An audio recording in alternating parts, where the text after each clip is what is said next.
ruwiya an ba'dil hukama'i annahu qala. Artinya sebagaimana diriwayatkan yang datangnya dari sebagian para hukama, orang-orang bijak, annahu qala, sesungguhnya ba'dul hukama berkata, yang bagi lil alimi, sebaiknya bagi orang yang beramal, bagi orang yang mau bekerja, ayat khuza, agar dia dapat mengambil al adab, pelajaran-pelajaran adab, fi amalihi, di dalam amalnya, di dalam pekerjaannya. Dari mana dia ngambilnya? Pelajaran adabnya, akhlaknya, etikanya, min ra'il ghanami, dari pengembala domba. Jadi kita nih kalau lagi mau ibadah, lagi mau beramal, nah coba lihat ya adab daripada amalan pekerjaan para pengembala kambing. Bagaimana? Kila ditanya, wa kaifa zalika, bagaimana itu?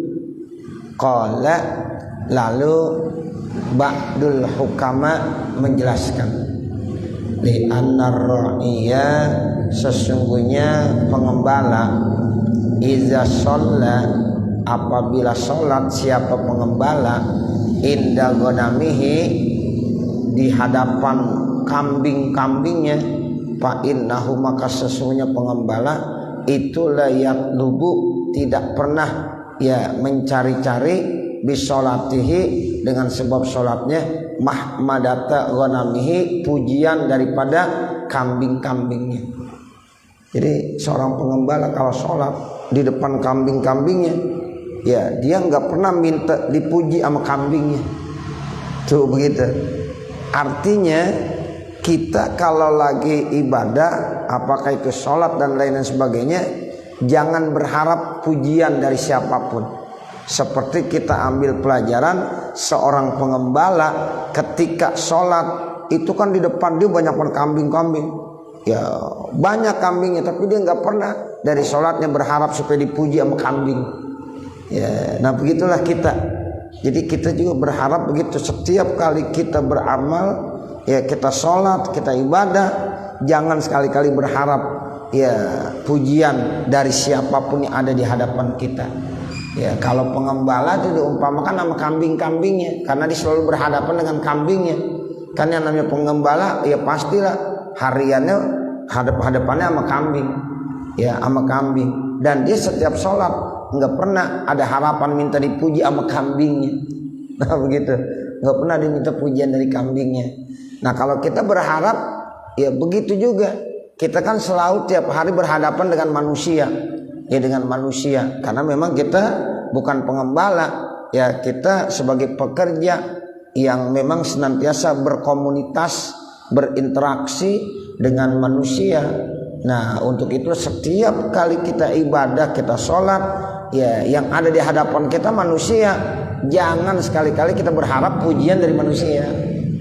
Sama seperti seorang pengembala yang memang tiap harinya di hadapannya kambing-kambing, dia sholat nggak pernah minta pujian dari kambing-kambing yang ada di hadapan dia. Nah kita setiap kali sholat jangan ada harapan yang minta pujian dari orang-orang yang ada di hadapan kita. Tuh pelajaran yang bisa diambil dari apa? Ra'il ghanam, seperti itu. Kadzalika, demikian itu, al-amilu, seorang yang beramal, yang bagi seyogianya bagi amil, alla yubaliya, bahwasanya dia tidak memperdulikan, min nazrin nasi, dari pandangan manusia ilahi kepadanya. Jadi ketika kita beramal, karena memang yang kita hadapi setiap hari manusia, kita nggak perlu peduli, udah jangan pedulikan pandangan manusia. Jadi tidak sedikit pun ada ikatan kita ibadah karena manusia. Orang mau puji ke, orang tidak mau puji, ya itu kita nggak peduli. Tetap istiqomah kita di dalam ibadah kepada Allah Subhanahu wa ta'ala. Seperti seorang pengembala itu dia tidak peduli dengan kambing-kambingnya. Dia nggak pernah minta pujian sama kambing. Lagi sholat ya minta pujian sama kambing. Nah, nggak pernah sedikit pun ya itu ada di dalam benak hatinya pengen dipuji sama kambingnya. Nah, begitulah kita kalau beramal ya seyogyanya tidak memperdulikan pandangan orang lain. Faya'malu lillahi ta'ala, maka dia beramal karena Allah ta'ala, indan nasi di hadapan manusia, wa indal khalai, dan ketika lagi sepi sunyi, bimanzilatin wahidatin, di satu ya tempat, di satu kedudukan. Pokoknya rame, sepi, sunyi, gelap, banyak orang, tidak ada orang, dilihat orang, kagak dilihat sama orang, ibadah kita sama. Begitu. Itu namanya orang yang sudah bisa ikhlas. Ya, nggak ada pengaruhnya sama sekali. Jadi kita ngaji juga begitu. Ngaji banyak orang, kagak ada orang, ya sama aja. Ya baca Quran tuh, ya mau di rumah, mau di masjid, mau di musola, sama aja. Ya, jadi ketika di rumah sendirian kita baca Quran, iya begitu udah. Ketika banyak orang baca Quran, iya begitu juga. Jadi nggak ada pengaruh-pengaruh yang lain, nggak ada faktor-faktor yang lain. Wah, ini banyak orang kagak enak nih, gue mau bacanya yang beneran dikit ah. Nah, jangan begitu. Ya udah, pokoknya kita waktu sepi juga ya harus begitu juga, baca yang bener. Ya begitu. Waktu banyak orang ya baca yang bener juga. Jadi nggak ada sama sekali ikut campur ya orang lain, karena pandangan orang lain, karena penilaian orang lain. Tuh seperti itu. Jadi sama seperti pengembala di depan kambing-kambingnya. Nggak mungkin lah pengembala sholat pengen dipuja sama kambingnya, nggak mungkin. Nah begitu. Jadi kita kalau udah bisa begitu Pak, berarti kita udah bisa ikhlas. Ya, jadi kita ya ambil pelajaran dari tukang pengembala. Jadi begitu ya, sehingga mudah-mudahan apa yang kita lakukan itu benar-benar ikhlas karena Allah Subhanahu wa ta'ala. Banyak orang ya seperti itu kita ibadah, sepi sunyi seperti itu. Ngaji ya begitu, lagi banyak orang iya begitu ngajinya. Ya nggak ada orang, iya begitu juga. Sholat lagi di kamar sendirian, iya begitu. Lagi banyak orang, sama seperti itu. Jangan kalau lagi banyak orang sholatnya kayaknya khusyuk banget, itu dia sujud lama bener, dia berdiri lama bener. Tapi ketika di sholat sendirian, udah ya cepet, serba cepet, karena nggak ada yang lihat ini. Nah itu namanya orang belum ikhlas. Wala yatlubu mahmadatan nasi, dan orang tersebut tidak pernah mencari-cari pujian dari orang lain.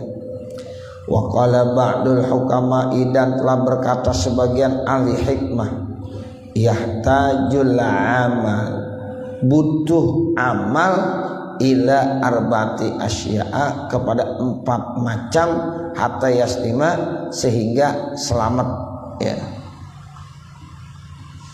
Jadi seseorang butuh dalam melakukan amal ya kepada 4 macam, supaya ya amalnya itu selamat dari apa? Dari riya, selamat dari ujub, selamat dari hal-hal yang tidak bagus yang bisa merusak amal tersebut.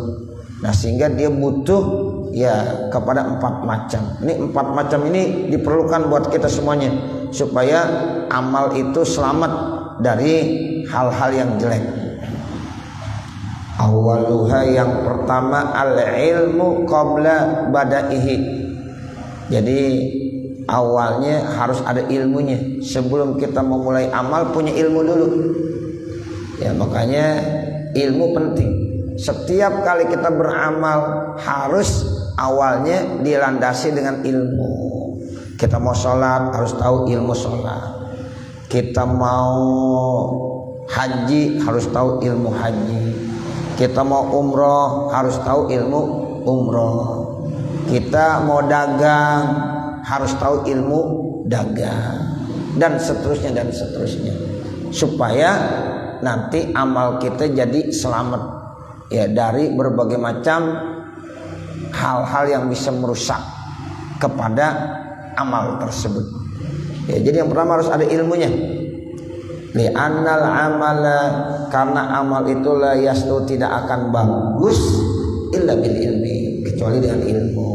Jadi amal itu nggak mungkin nilainya bagus kalau tidak didasari dengan ilmu.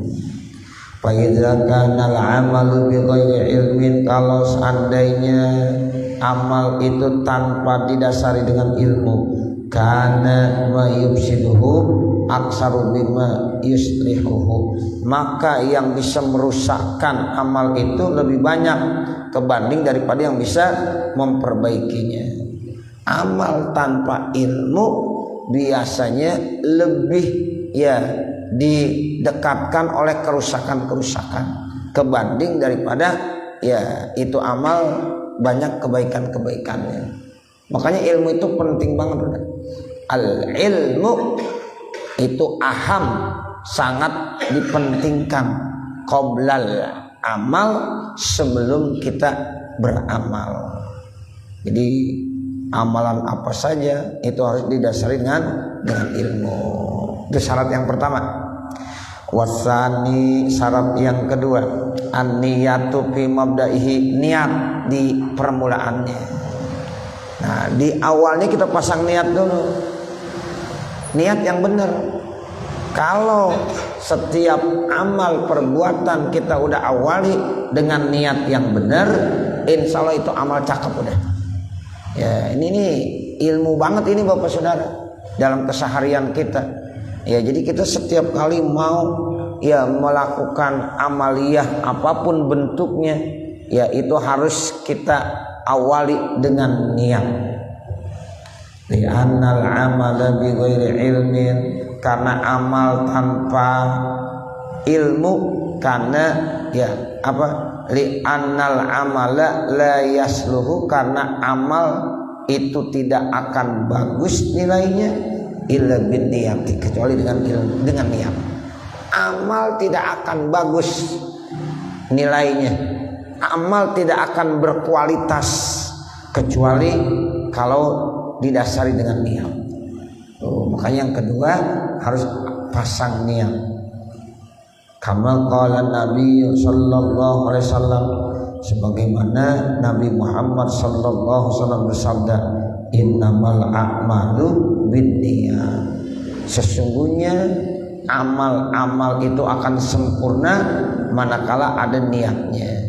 Wa innamal likulli imri'in ma nawa, dan sesungguhnya setiap seseorang itu tergantung apa yang diniatkan. Jadi niat begitu penting ya. Jadi setiap amal itu bisa dikategorikan sempurna manakala ada niat. Pasaumu, maka puasa, wassalatu, salat, wal hajju, haji, waz zakatu, zakat, wasairu ta'ati, dan semua bentuk-bentuk ketaatan, la tasluhu, tidak akan bagus illa bin niyati, kecuali dengan niat.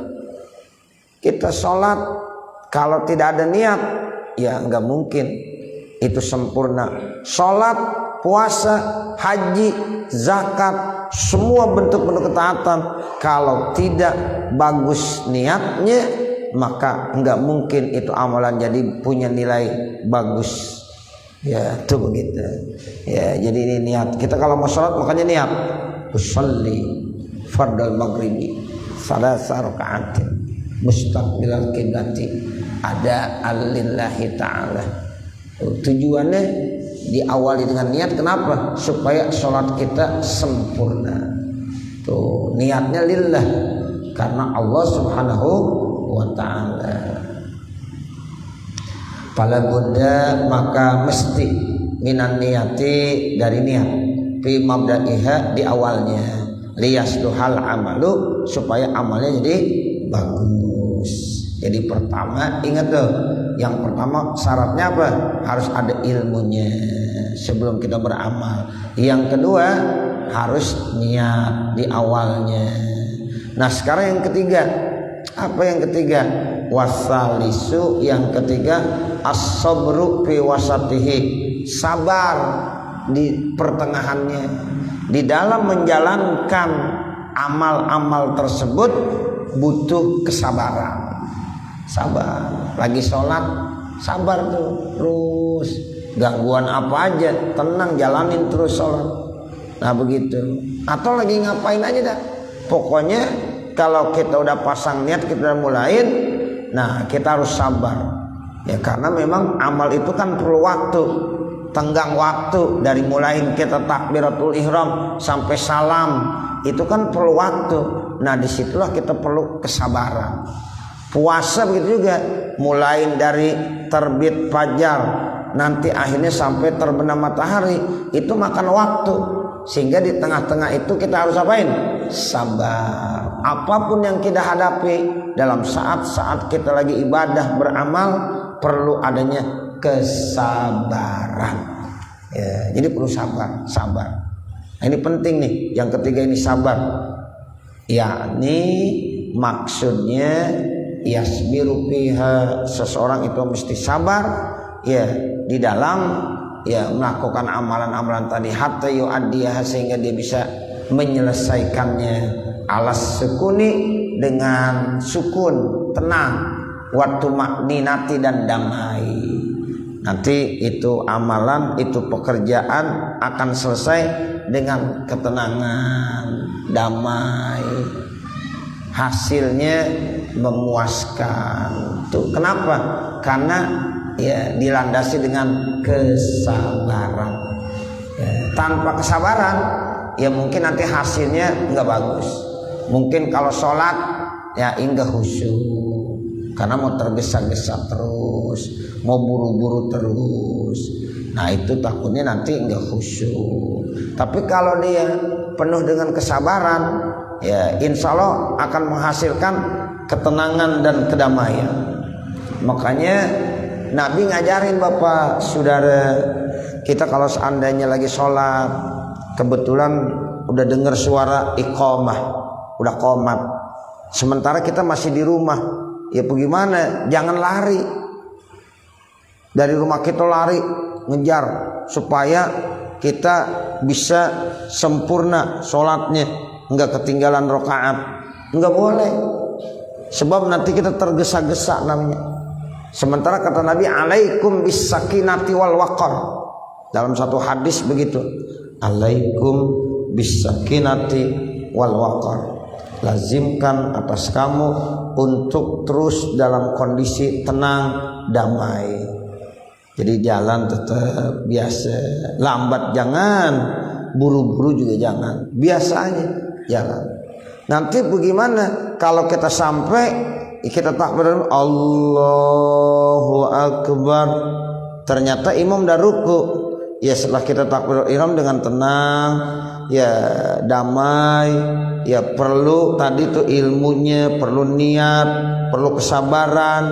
Nah karena imam dah ruku, kita ruku lagi Allahu Akbar, kita ruku. Tapi kalau seandainya ya kita ruku kagak bisa bareng sama imam, imam ternyata udah bangun, kita baru ruku, nggak ada masalah. Nah berarti kita nggak dapat rakaat. Ya udah tenang aja, nanti imam salam kita harus nambahin 1 rakaat. Tuh begitu. Jangan malah kita nyusul mencuri, korupsi rakaat. Kita sebenarnya nggak dapat ruku plus tumakninah bersama dengan imam, tetap kita paksakan, yaitu namanya korupsi rakaat. Ya imam udah salam, assalamualaikum warahmatullah, assalamualaikum warahmatullah, nih kita mestinya nambahin 1 rakaat. Ya mestinya kita nambahin 1 rakaat. Kenapa? Karena kita kagak dapat ruku plus tumakninah bersama dengan imam. Jadi pas banget kita takbir Allahu Akbar, imam sami Allahu liman hamidah. Berarti kan nggak dapet kita. Kecuali kalau kita ruku ada tumakninahnya bareng sama imam, imam baru sami Allahu liman hamidah. Nah baru kita dapat sami Allahu liman hamidah. Dapat 1 rakaat udah. Itu namanya kita masbuk. Walaupun kita kagak sempet baca Fatihah, tapi kita bisa ruku bersama-sama dengan imam plus tumakninah, dapat rakaat. Tapi kalau nggak dapat ruku plus tumakninah bersama dengan imam, ketika kita ruku imam bangun, ya berarti kita nggak boleh memaksakan kehendak. Kita paksain juga biar dapat, ya nggak boleh.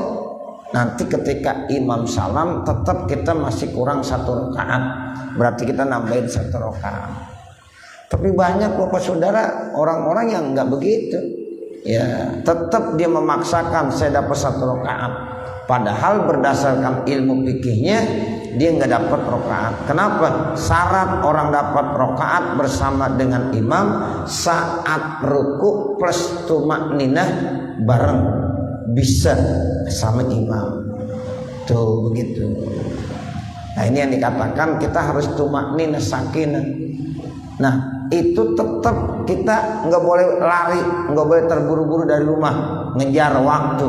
Jangan. Ya nanti kalau kita lari-lari pas banget takbiratul ihram kita tergesa-gesa nggak khusyuk sambil ngos-ngosan takbiratul ihram. Nah begitu kan otomatis menghilangkan rasa kehusyuan. Makanya Nabi berpesan alaikum bisakinati wal waqar. Jadi lazimkan atas kamu untuk senantiasa sakinah, ya damai dan tenang, walaupun kelihatannya kita agak terlambat di dalam sholat berjamaah. Nah kalau nggak mau terlambat, ya sebelum qomat udah siap di musola.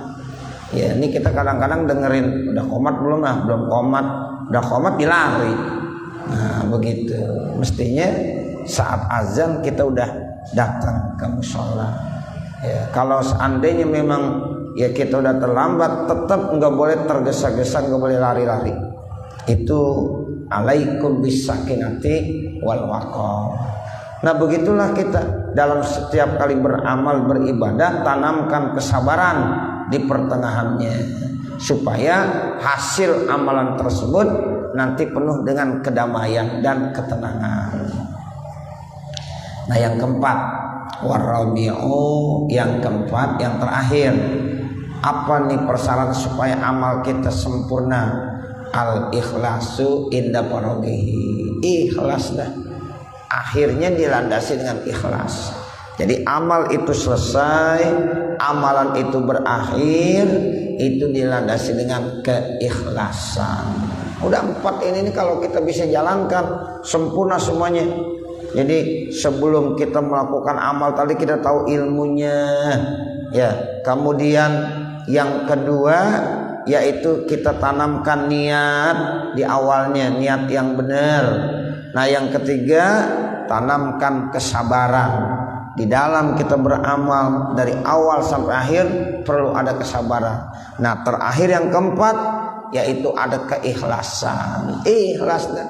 Jadi kalau udah selesainya dengan penuh keikhlasan, sempurna itu amalan. Li'annal amala, karena amal la yuqbalu, tidak akan diterima apa itu amal bi ghairi ikhlasin, tanpa didasari dengan ikhlas. Jadi amalan tidak akan diterima kalau tidak didasari dengan keikhlasan. Fa iza amilta bil ikhlasi, maka apabila engkau beramal landasannya ikhlas, ya taqabbalallahu ta'ala minka, maka Allah akan menerima amalan engkau. Wa taqabbala, ya apa? Jadi apabila kamu sudah beramal dengan penuh keikhlasan, ya taqabbalullahu ta'ala minka, maka Allah akan menerima amalan-amalan kamu. Ya, jadi Allah terima. Wa taqabbala qulubal ibadi ilaika, dan Allah terima hati hamba-hamba itu kepada kamu. Oh, begitu. Jadi hati dari hamba-hamba Allah yang beribadah pun itu insya Allah Allah terima buat kamu juga. Jadi udah sama tuh. Ya, itu begitu. Jadi kita harus belajar keikhlasan seperti itu. Waruya an Haram ibni Hayyan, dan diriwayatkan dari Haram bin Hayyan annahu qala, bahwasanya beliau berkata, ma aqbala abdun biqalbihi ilallahi ta'ala, tidaklah seorang hamba Allah menghadap kepada Allah dengan hatinya, illa aqbalallahu ta'ala biqulubi ahlil iman ilaihi, kecuali Allah pun nerima ya dengan hati-hati semua hamba-hamba yang beriman kepadanya. Itu begitu. Jadi kalau kita ya datang kepada Allah dengan membawa hati yang ikhlas, itu Allah nanti akan terima ya dengan hati-hati semua hamba-hamba yang beriman kepada Dia. Tuh, makanya begitu. Jadi Allah akan ya benar-benar respon ibadah kita. Bahkan Dia datangkan tuh hati-hati hambanya semuanya yang beriman, yang beramal, yang benar-benar ikhlas kepada Allah Subhanahu wa taala. Hatta yarzuqahu mawaddatahum wa rahmatahum, sehingga akhirnya ya nanti Allah akan berikan kepada ya orang tersebut kecintaan dan sayangnya mereka semuanya. Jadi semua juga pada sayang, pada cinta. Bukan Allah saja, tetapi Allah berikan hati-hati manusia yang lain sehingga mereka semuanya bisa cinta dan penuh rahmat dan kasih sayang. Tuh, jadi pengaruhnya sangat besar sekali. Ya, jadi bukan hanya Allah yang gerakkan, tetapi Allah gerakkan juga hati orang-orang lain sehingga orang lain bisa mencintai dan menyayanginya. Wa rawa Suhail bin Salih, dan telah meriwayatkan Imam Suhail bin Salih an abihi, yang datang riwayat dari ayahnya, an Abi Hurairah. Kemudian riwayat ini datang lagi dari Abi Hurairah, anin Nabi sallallahu alaihi wasallam. Kemudian datang lagi riwayat dari Nabi Muhammad sallallahu alaihi wasallam. Qala, bahwasanya Rasulullah sallallahu alaihi wasallam bersabda,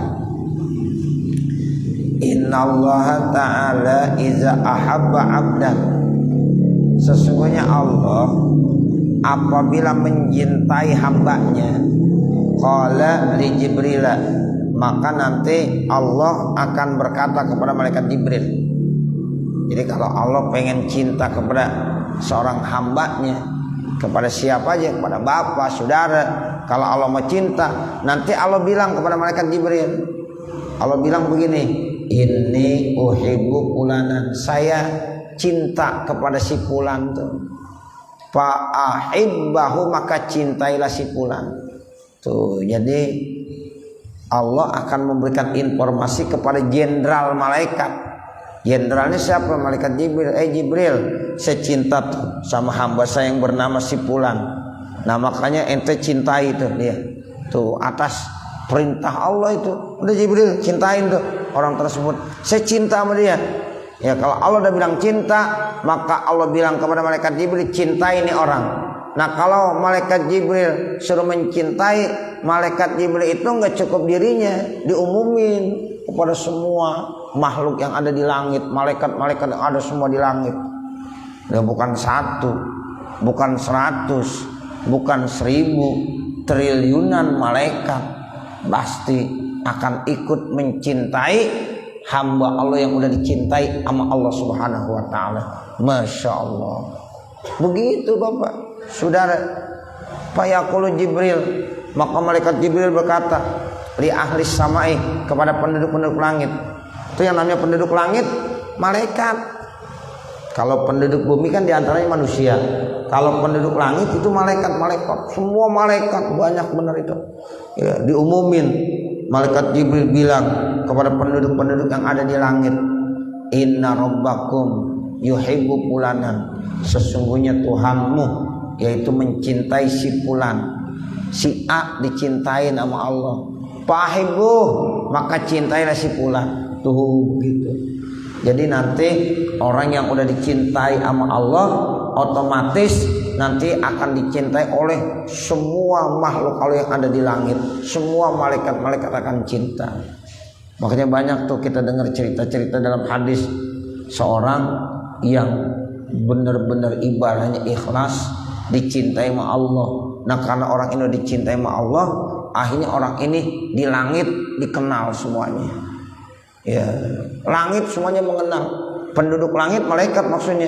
Ya, jadi di langit ini orang udah nggak asing lagi, semuanya pada kenal. Walaupun di dunia kadang-kadang orang ini kagak masyhur. Ya, karena dia nggak menduduki jabatan apa-apa. Ya, orang biasa. Ya, nggak masyhur di kalangan manusia, tapi orang ini bisa masyhur di kalangan para malaikat. Jadi malaikat-malaikat bapak saudara udah kenal semuanya. Oh, si fulan dia ahli ibadah. Ibadahnya penuh dengan keikhlasan. Bener landasannya. Tuh, jadi semua malaikat-malaikat yang ada di langit kenal sama dia. Makanya kata malaikat, orang ini termasuk dikenal di langit. Walaupun di dunia kurang dikenal. Tuh begitu. Banyak tuh orang-orang yang masyhur di langit tapi enggak masyhur di dunia. Siapa? Ya orang yang banyak amal-amal ibadahnya. Ada satu riwayat saya bawakan di Bapak supaya kita termotivasi. Ya, ada seorang sahabat meninggal dunia. Nabi saat itu lagi Taif. Ya, Nabi enggak ada di situ. Lalu malaikat Jibril informasikan, wahai Muhammad, itu ada sahabat kamu di Madinah yang meninggal dunia. Saat ini cahaya matahari terhalang. Mestinya panas, tapi cahaya matahari terhalang. Kenapa bisa terhalang? Karena penduduk-penduduk yang ada di langit, malaikat maksudnya, pada turun semuanya ikut nyolatin jenazahnya. Jadi bukan ribuan lagi Bapak Saudara, triliunan malaikat ikut turun, ikut hadir dalam pelaksanaan sholat jenazah terhadap hamba Allah yang baru meninggal tadi. Ini berita malaikat Jibril sampaikan kepada Nabi Muhammad. Lalu Nabi Muhammad sampai kagum, ditanya, Jibril, emang amalannya apaan? Ternyata amalan sahabatmu ini tidak lain, dia selalu mengamalkan baca surah Al-Ikhlas setiap hari. Tuh, jadi tiap hari bacanya surah Al-Ikhlas mulu. Ya, sampai-sampai dia bisa menghatamkan surah Al-Ikhlas. Itu ada yang namanya khatmu surat Al-Ikhlas. Menghatamkan surah Al-Ikhlas berapa kali? 100.000 kali. Ya, itu surah Al-Ikhlas tuh 100.000 kali. Itu namanya khatam surah Al-Ikhlas. Pernah menghatamkan surah Al-Ikhlas? Ya, kita baca 100.000 kali. Bismillahirrahmanirrahim. Qul huwallahu ahad, Allahus samad, lam yalid wa lam yulad wa lam yakul lahu kufuwan ahad. Baru 1 kali. Dibaca terus, dibaca 10, 100, 1000, 2000, 10.000 sampai 100.000. Ini nih sahabatmu cinta bener. Dalam setiap harinya kalau lagi nggak ngapa-ngapain, waktu lagi luang, yang dibaca kulhu, yang dibaca kulhu. Nah ketika meninggal dunia, ternyata malaikat-malaikat semuanya pada ikut sholat jenazah. Sampai cahaya matahari itu terhalang. Kenapa? Karena malaikat turun itu punya sayap. Jadi cahaya matahari terhalang oleh sayap-sayap malaikat. Masya Allah, istimewa. Jadi sahabatmu ini lebih dikenal di langit kebanding daripada di mana? Di bumi. Di bumi yang kenal sedikit, palingan orang Madinah doang. Ya, itu pun yang dekat-dekat dengan mereka. Yang lainnya nggak ada yang kenal karena dia nggak menduduki jabatan. Ya, tapi di langit semua kenal sama orang ini. Nah, begitu. Makanya orang kalau udah dicintai sama Allah, insya Allah nanti Allah ngasih informasi kepada malaikat Jibril. Nah kalau udah ngasih kepada malaikat Jibril, informasi ini disampaikan kembali oleh malaikat Jibril. Dipanggil tuh malaikat-malaikat semuanya yang ada di langit. ya malaikat-malaikat ini fulan dicintai sama Allah, maka cintailah fulan.